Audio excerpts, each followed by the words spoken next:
So, how can Charlie Munger's timeless wisdom help us navigate the markets for 2026? Let's find out. You see, Munger's whole idea wasn't about being a genius. It was simply about not making obvious mistakes. So, how do we apply that today, with AI dominating everything? Let's start with Munger's first lesson. It's a simple rule, right? Before trying to be brilliant, just focus on not being stupid. He hated speculative bubbles.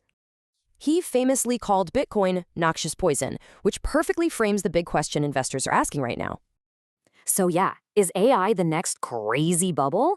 A look at history shows there's a really critical difference here. The contrast here is just wild. Unlike the dot-com era, the AI bloom is actually struggling to meet real demand. And get this, while AI's stock prices are high, their actual earnings growth has often been even higher. Which brings us to Munger's next big idea, second-order thinking. He always looked past the obvious first step. Okay, the first-order effect of AI is obvious, right? Automation. But the second-order effect reveals something huge. You can see the chain reaction here. AI needs a ton of data processing, which needs a ton of power.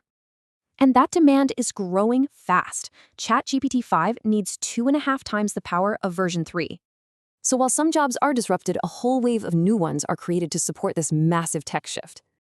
And this all leads us to Munger's third big lesson. You gotta fish where the fish actually are. Look, the AI pond is pretty crowded right now, so a smart strategy means looking for value elsewhere too.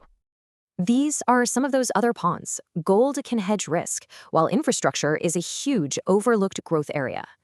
But really, beyond any specific stock, Munger's ultimate lesson was about mindset.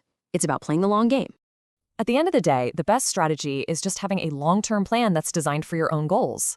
See, Munger's ideas weren't about predicting the future. They were about having a solid framework to handle anything. It's a great final question, and, Munger himself would have answered with a huge yes. Thanks for watching.